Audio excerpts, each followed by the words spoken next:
Hi everyone, this is Anam. Welcome to PhD jobs and admission. आज का हमारा first lecture होगा on research methodology for your upcoming BHU PhD entrance examination, जो कि इस बार आपका एनटीए कंडक्ट करवा रहा है through CUET examination. So student, जैसे कि आप सभी को पता है, बीएचयू काफ़ी प्रेस्टिजियस यूनिवर्सिटी है। इस यूनिवर्सिटी के लिए हमने भी प्रीवियसली काफ़ी सारे बैचेस लिए हैं, जिसमें कि हमारे काफ़ी सारे स्टूडेंट्स जो है अपियर होकर अपना पीएचडी एंट्रेंस एग्जामिनेशन को क्रैक करते हैं। यहाँ पर पेपर 1, जैसे कि मैं आपको बता दूं, हर एक कैंडिडेट्स के लिए कॉमन है, जिसमें हम यहाँ पर फर्स्ट लेक्चर स्टार्ट करने जा रहे हैं रिसर्च मेथोडोलॉजी पर। मीनिंग ऑफ रिसर्च बहुत इंपॉर्टेंट टॉपिक है। जिसमें हमने बेसिक रिसर्च क्या होता है, रिसर्च की डेफिनेशन, कहाँ से क्वेश्चन पूछे जाएंगे, आपको ये सारी चीज़ें हमारे लेक्चर में हमने बता रखी है। और उसी के साथ साथ, जैसे कि आप सभी को पता है, आपका पेपर 1 हर एक कैंडिडेट्स के लिए आपके लिए कॉमन होगा एंड पेपर 2 आपका सब्जेक्ट स्पेसिफिक होता है। यहाँ पर हम दोनों पेपर के लिए आपको स्टडी मटेरियल प्रोवाइड कर रहे हैं, जिसमें हम आपको बता देंगे कहाँ से क्वेश्चन पूछे जाएंगे, कितने क्वेश्चंस आपको किस टॉपिक से पूछे जाने के चांसेस है, previous year questions, most expected MCQs, ये सारी चीज़ें हम आपको यहाँ पर बताते हैं। जिसके लिए आपको हमें कांटेक्ट करना है स्क्रीन पर दिए गए नंबर पर, या फिर आप हमारे ऐप को भी डाउनलोड कर सकते हो, which is global online app. So that's it. आज के सेशन को हम स्टार्ट करते हैं। मैं आपको जल्दी से यहाँ पर बता दूँ, जैसे कि आप स्क्रीन पर देख सकते हो, पेपर 1 रिसर्च मेथोडोलॉजी, जो कि कॉमन होता है हर एक कैंडिडेट्स के लिए। यहाँ पर हम आपको कंप्लीट कोर्स प्रोवाइड कर रहे हैं, और पेपर 1 पर आपको 50% क्वेश्चन एग्जामिनेशन में पूछा जाता है, जिससे कि 40% क्वेश्चंस हमारे ही कंटेंट से पूछे जाएंगे। ये हम आपको 100% गारंटी देते हैं। उसी के लिए आपको रिसर्च मेथोडोलॉजी के लिए हम आपको प्रिपेयर करवाते हैं, जिसमें यहाँ पर आपको देख सकते हैं स्क्रीन पर वीडियो लेक्चर्स, जो कि थ्योरी प्लस एमसीक्यूज दोनों वीडियो लेक्चर्स है। Bilingual language, Hindi as well as English, दोनों लैंग्वेजेस में आपको हमारे वीडियो लेक्चर्स देखने मिलेंगे। नोट्स काफ़ी इंपॉर्टेंट नोट्स है, काफ़ी सिंपलेस्ट लैंग्वेज में नोट्स आपको देखने मिलेंगे। अगर आप एक बारी भी अगर कंटेंट रीड करते हो तो आपको कॉन्सेप्ट्स क्लियर हो जाते हैं। मॉक टेस्ट, जिसमें आपके 400 एमसीक्यूज आपके कवर होते हैं, जिससे कि आप देख सकते हो कि आपकी कितनी प्रिपरेशंस हुई है, कितनी प्रिपरेशंस आपकी रिमेनिंग है। And finally 1500 plus MCQs PDF, जिसमें हम आपको प्रीवियस ईयर क्वेश्चंस भी प्रोवाइड कर रहे हैं। तो ये सारा कंटेंट 100% गारंटी सिलेक्शन आपको देगा एग्जामिनेशन में, ये हम आपको गारंटी देते हैं। उसी के लिए यहाँ पर आप देख सकते हो, आप हमारा ऐप डाउनलोड कर सकते हो, ग्लोबल ऑनलाइन ऐप, या फिर स्क्रीन पर जो व्हाट्सअप नंबर आपके साथ शो हो रहा है, इस पर भी आप हमें कॉन्टैक्ट कर सकते हो। So that's it, and let's begin with the lecture.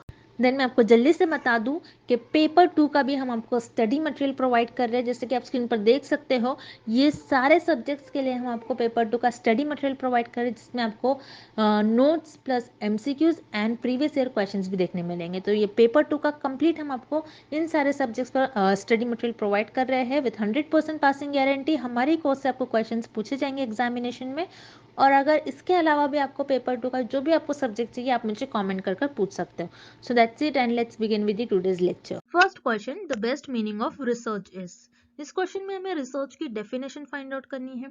जैसे कि हम रिसर्च मेथोडोलॉजी पढ़ रहे हैं, सो हमें रिसर्च की डेफिनेशन क्या होती है ये पता होनी चाहिए। ओके, अब हम ऑप्शंस देखते हैं। पहले हम ऑप्शन सी देखेंगे, search for universal truths of life. So इसे हम कहते हैं स्पिरिचुअलिटी। अब स्पिरिचुअलिटी होता क्या है, जैसे ऐसे questions, where we will go after we die, why have we come to the world, हम इस दुनिया में क्यों आए हैं, उसे हम कहते हैं स्पिरिचुअलिटी।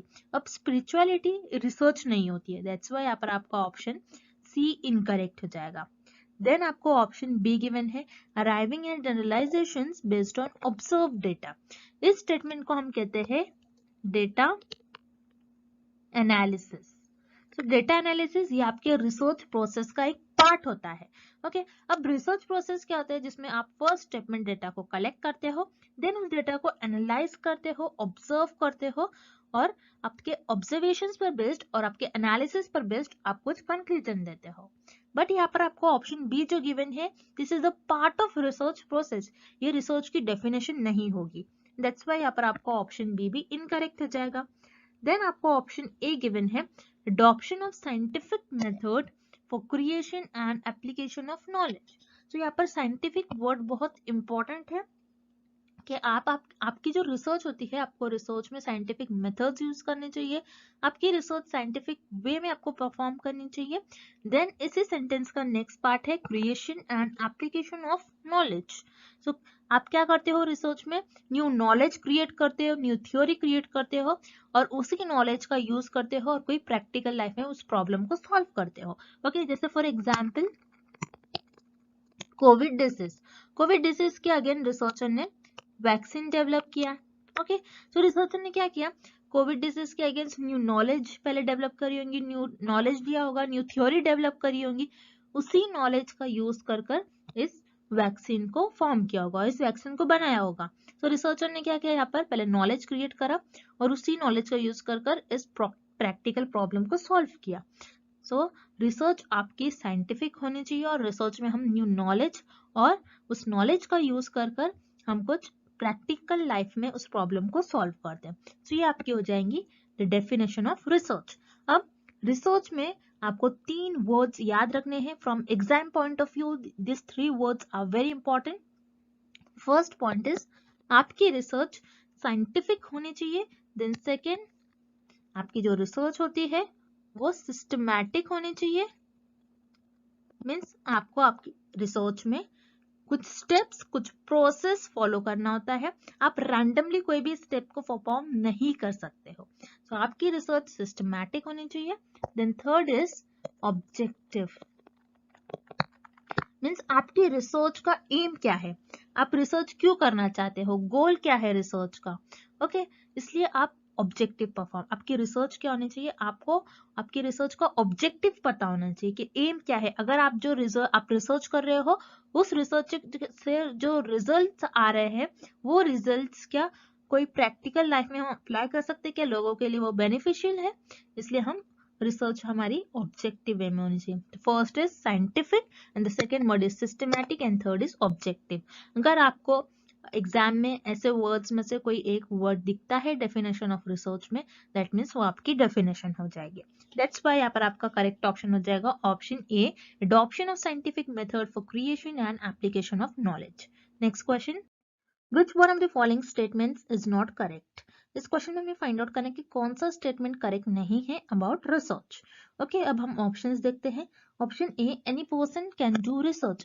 तो यहाँ पर आपका ऑप्शन ए करेक्ट हो जाएगा बिकॉज कोई भी रिसर्च परफॉर्म कर सकता है, चाहे वो डॉक्टर हो, टीचर हो, इंजीनियर हो, स्टूडेंट्स हो, कोई भी रिसर्च को परफॉर्म कर सकता है। जैसे फॉर एग्जाम्पल एक टीचर है, टीचर अपनी क्लास में बच्चों को कुछ कॉन्सेप्ट समझा रही है और बच्चे उस कॉन्सेप्ट को समझ नहीं पा रहे, सो टीचर क्या कर लेगी, अपना टीचिंग मेथड चेंज कर लेगी। Okay, teaching method teacher change कर लेगी जिससे बच्चे उस कॉन्सेप्ट को इजीली अंडरस्टैंड कर पाए। तो टीचर ने यहाँ पर क्या किया, टीचर ने रिसर्च परफॉर्म किया। ओके, सो ये भी एक टाइप का रिसर्च हो गया। So any person can do research, this is correct about research. Then आपको ऑप्शन बी गिवन है, रिसर्च में बी विदाउट हाइपोथेसिस। सो इस स्टेटमेंट में आपके लिए एक न्यू वर्ड है हाइपोथेसिस। हाइपोथेसिस होता क्या है, हाइपोथेसिस ये एक टेंटेटिव स्टेटमेंट होता है जो रिसर्चर के अजम्पशंस और गेसेस पर बेस्ड होता है और इसी अजम्पशन और इसी गेसेस को रिसर्चर अपने रिसर्च में टेस्ट करते हैं।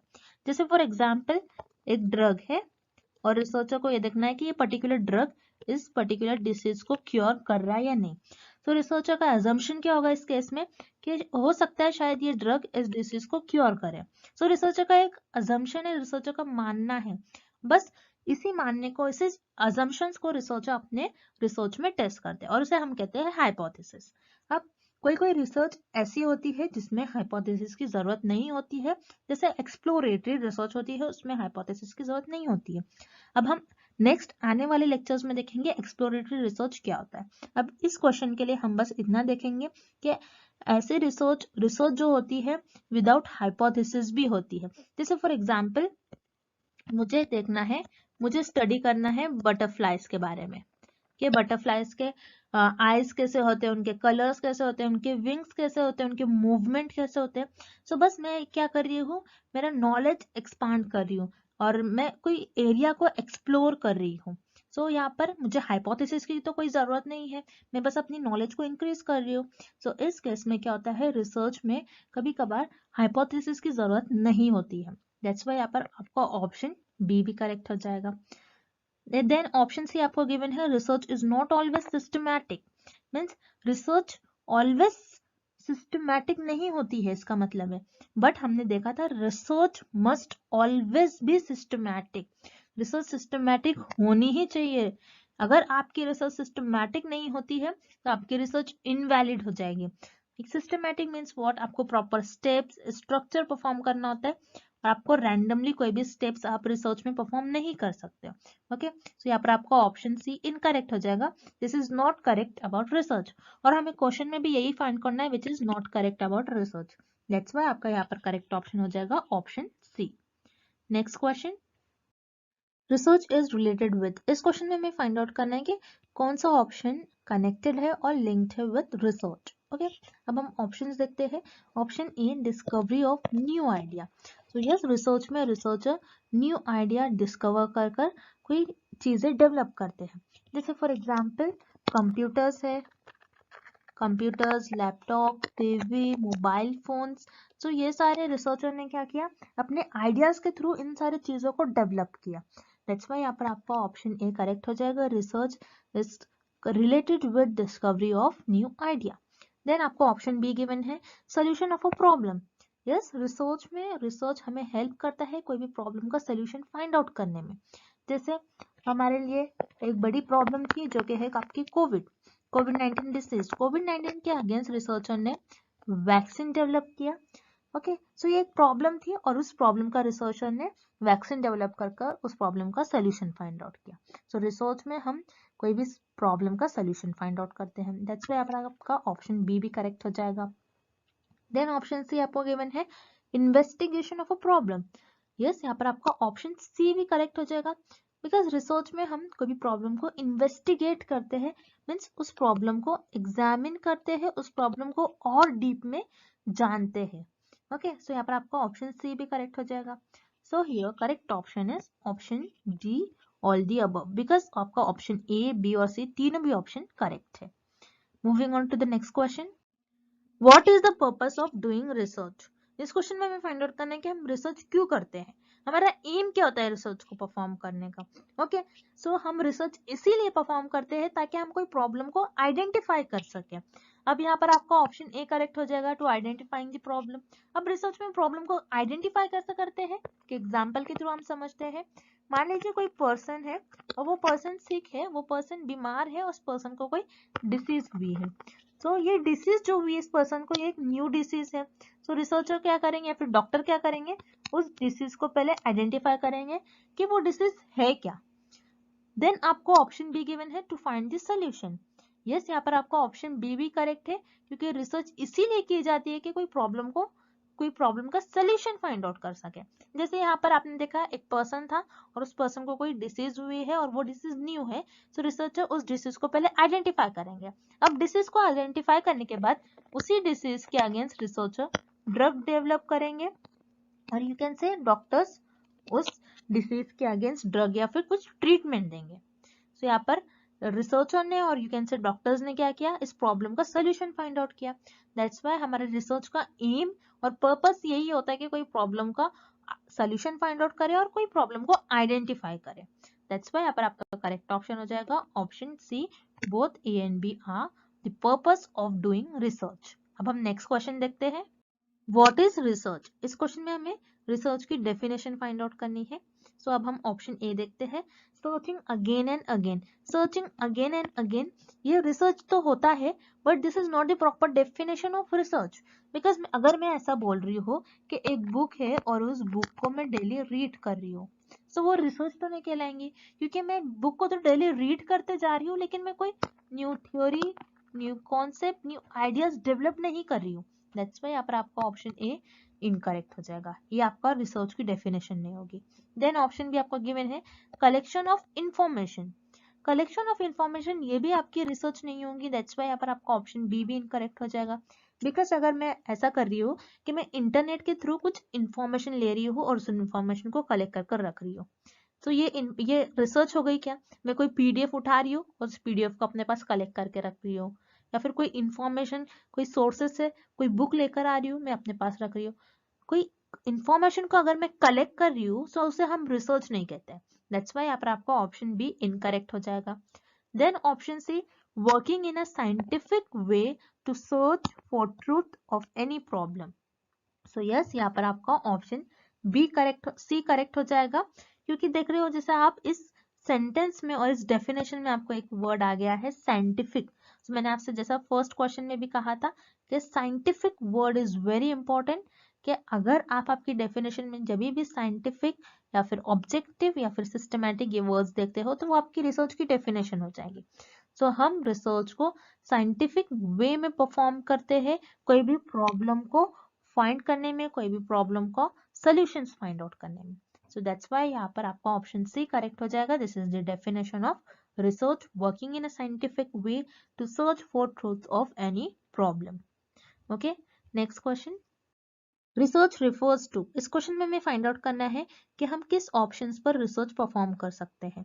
सो यहाँ पर आपको ऑप्शन ए गिवन है रूटीन एक्टिविटी। रूटीन एक्टिविटी जो आप डेली परफॉर्म करते हो उसे हम कहते हैं रूटीन एक्टिविटी। जैसे आप डेली कॉलेज जा रहे हो, डेली स्कूल जा रहे हो, आप डेली बात ले रहे हो, आप डेली लंच कर रहे हो, आप डेली डिनर कर रहे हो। सो ये रूटीन एक्टिविटी हो गया। रूटीन एक्टिविटी पर आप रिसर्च परफॉर्म नहीं कर सकते हो। दैट्स वाई यहाँ पर आपका ऑप्शन ए इनकरेक्ट हो जाएगा। Then option B annual activity. Annual activity means what, आप जो ईयरली करते हो या फिर ईयर में एक बार करते हो उसे हम कहते हैं एनुअल एक्टिविटी। एनुअल एक्टिविटी पर भी आप रिसर्च परफॉर्म नहीं कर सकते। दैट्स व्हाई यहाँ पर आपका ऑप्शन बी भी इनकरेक्ट हो जाएगा। Then option C occasional activity. Occasional activity means आप जो समटाइम्स करते हो, वो कभी कभार आप, समटाइम्स और यू कैन से आप कभी कभार करते हो, उसे हम कहते हैं ओकेजनल एक्टिविटी। इस पर भी आप रिसर्च परफॉर्म नहीं कर सकते हो। दैट्स व्हाई यहाँ पर आपका ऑप्शन सी इनकरेक्ट हो जाएगा। Then option D fact finding activity. Yes, आप यहाँ पर आपका ऑप्शन डी करेक्ट हो जाएगा, बिकॉज फैक्ट फाइंडिंग एक्टिविटी पर आप रिसर्च परफॉर्म कर सकते हो। अब फैक्ट्स क्या होते हैं, जैसे ऐसे टाइप के question, why sky is blue, sky blue क्यों है, why earth is round, earth round क्यों है। तो ये जो फैक्ट फाइंडिंग क्वेश्चंस है, फैक्ट फाइंडिंग एक्टिविटीज है, इन पर हम रिसर्च परफॉर्म कर सकते हैं ये देखने के लिए कि सच में अर्थ राउंड है या सच में स्काई ब्लू है। सो ये आपके फैक्ट्स हो गए। सो हम फैक्ट फाइंडिंग एक्टिविटीज पर रिसर्च परफॉर्म कर सकते हैं। दैट्स व्हाई यहाँ पर आपका करेक्ट ऑप्शन हो जाएगा ऑप्शन डी। नेक्स्ट क्वेश्चन देखते हैं अब हम, how would you define the research process. इस क्वेश्चन में हमें रिसर्च प्रोसेस की डेफिनेशन फाइंड आउट करनी है। सो अब हम ऑप्शंस देखते हैं। Option A, a method of collecting research data. So statement को हम कहते हैं डेटा कलेक्शन। सो डेटा कलेक्शन ये आपके रिसर्च प्रोसेस में एक स्टेप होता है जहां पर आप डेटा को कलेक्ट करते हो। सो ये आपकी रिसर्च प्रोसेस की डेफिनेशन नहीं होगी, this is the part of research process. That's why यहाँ पर आपका ऑप्शन ए इनकरेक्ट हो जाएगा। देन हम ऑप्शन सी देखेंगे, a method of presenting research results. तो रिसर्च रिजल्ट्स आप कब प्रेजेंट करते हो, रिसर्च प्रोसेस के लास्ट स्टेप में। This is the last step of research process, और ये भी आपके रिसर्च प्रोसेस का एक पार्ट होती है, ये आपके रिसर्च प्रोसेस की डेफिनेशन नहीं होंगी। दैट्स व्हाई यहाँ पर आपका ऑप्शन सी भी इनकरेक्ट हो जाएगा। Then option B, the stages और steps the researcher follows in carrying out the research project. तो यहाँ पर आपका ऑप्शन बी करेक्ट हो जाएगा, और this is the definition of research process. तो रिसर्च प्रोसेस की डेफिनेशन ये होती है जिसमें आप कुछ स्टेप्स परफॉर्म करते हो और उन स्टेप्स को परफॉर्म कर कर आप आपके रिसर्च का कुछ रिजल्ट्स फाइंड आउट करते हो और रिसर्च को आगे बढ़ाते हो। So this is the correct definition of research process. अब रिसर्च प्रोसेस के कुछ स्टेप्स ऐसे होते हैं कि फर्स्ट स्टेप में आप प्रॉब्लम को डिफाइन करते हो, देन नेक्स्ट स्टेप में आप डेटा कलेक्ट करते हो, देन उस डेटा को एनालाइज करते हो, एनालाइज करने के बाद उस डेटा पर कंक्लूजन्स निकालते हो और कंक्लूजन से रिजल्ट्स निकालते हो। तो हम रिसर्च प्रोसेस की करेक्ट डेफिनेशन बोलेंगे इन सारे स्टेप्स को, जहाँ पे हम स्टेप्स परफॉर्म कर कर कुछ रिजल्ट फाइंड आउट करते हैं हमारी रिसर्च के, ना कि कोई एक पर्टिकुलर स्टेजेस को हम रिसर्च प्रोसेस कहेंगे। ओके, दैट्स व्हाई यहाँ पर आपका करेक्ट ऑप्शन हो जाएगा ऑप्शन बी, द स्टेजेस और the steps the researcher follows in carrying out research project. Next, what is a pilot study. इस क्वेश्चन में हमें फाइंड आउट करना है कि पायलट स्टडी होती क्या है।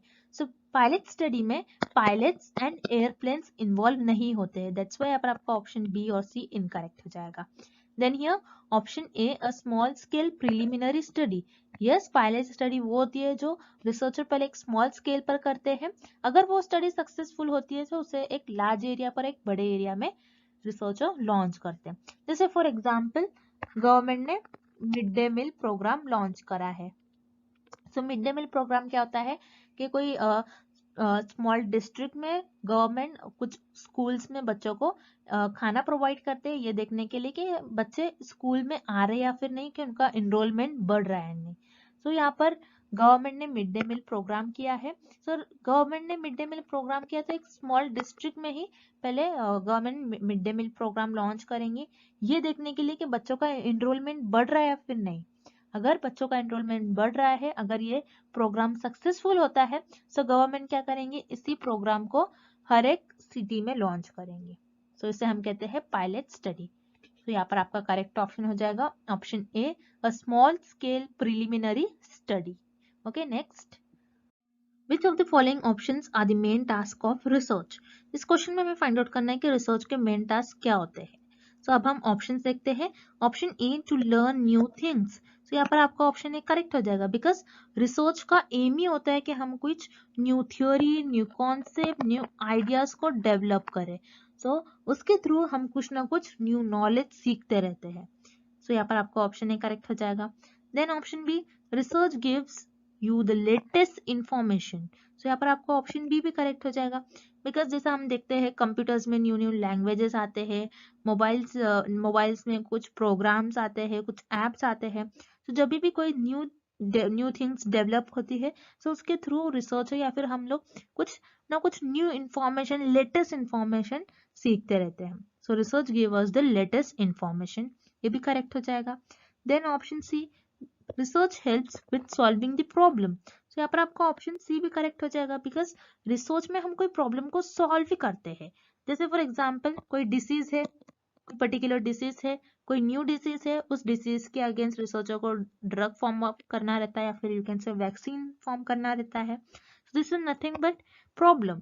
सो रिसर्च का मेन टास्क यही होता है कि कोई प्रॉब्लम को सॉल्व करे। तो यहाँ पर आपका तीनों भी ऑप्शंस करेक्ट हो जाएंगे, बिकॉज रिसर्च का मेन टास्क होता है कि कुछ ना कुछ न्यू थिंग हम सीखते रहते हैं, कुछ लेटेस्ट इंफॉर्मेशन हम गेन करते रहते हैं और कोई प्रॉब्लम को सॉल्व करते हैं।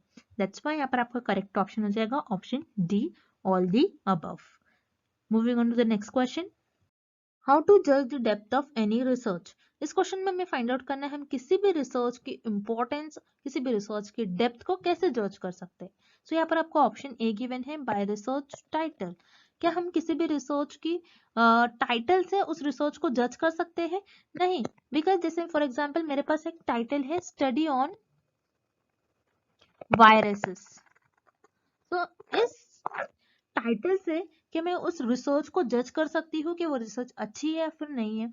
No, it's not possible. क्या हम सिर्फ टाइटल को ही देख के किसी भी रिसर्च को जज नहीं कर सकते हैं। देन यहाँ पर आपका ऑप्शन बी गिवन है, बाय रिसर्च ड्यूरेशन। मीन्स उस पर्टिकुलर रिसर्च को कितना टाइम लगा है। किसी रिसर्च को कंप्लीट होने में 2 वीक्स लगते हैं, किसी रिसर्च को कंप्लीट होने में 2 इयर्स लगते हैं, 1 ईयर लगता है, 6 मंथ लगता है। सो हम किसी भी रिसर्च की डेप्थ को उसके ड्यूरेशन के अकॉर्डिंग जज नहीं कर सकते। दैट्स वाई यहाँ पर आपका ऑप्शन बी भी इनकरेक्ट हो जाएगा। देन हम ऑप्शन डी देखते हैं, by total expenditure on research. यहाँ पर आपका ऑप्शन डी भी इनकरेक्ट हो जाएगा, बिकॉज हम किसी भी रिसर्च के डेप्थ को इसलिए नहीं जज कर सकते कि उसमें कितना पैसा खर्च हो गया है, उसमें कितना मनी स्पेंड है। अगर कोई रिसर्च में ज्यादा मनी स्पेंड है, दैट मीन्स वो रिसर्च अच्छी है, ऐसा हम नहीं कह सकते हैं। दैट्स वाई यहाँ पर आपको ऑप्शन डी भी इनकरेक्ट हो जाएगा। Then option C, by research objectives. तो यहाँ पर आपका ऑप्शन सी करेक्ट हो जाएगा, बिकॉज हम किसी भी रिसर्च के डेप्थ को जज कर सकते हैं बाय इट्स ऑब्जेक्टिव, के उस रिसर्च का गोल क्या है, उस रिसर्च का गोल क्या है, उस रिसर्च का एम क्या है, वो रिसर्च क्यों की गई है, क्या उस रिसर्च के करने के बाद उस रिसर्च के जो रिजल्ट आ रहे हैं वो सोसाइटी के लिए बेनिफिशियल है या नहीं। सो इससे हम रिसर्च की डेप्थ को जज कर सकते हैं। दैट्स वाई यहाँ पर आपका ऑप्शन सी करेक्ट हो जाएगा, bye research objectives. So student, this is all about the meaning of research.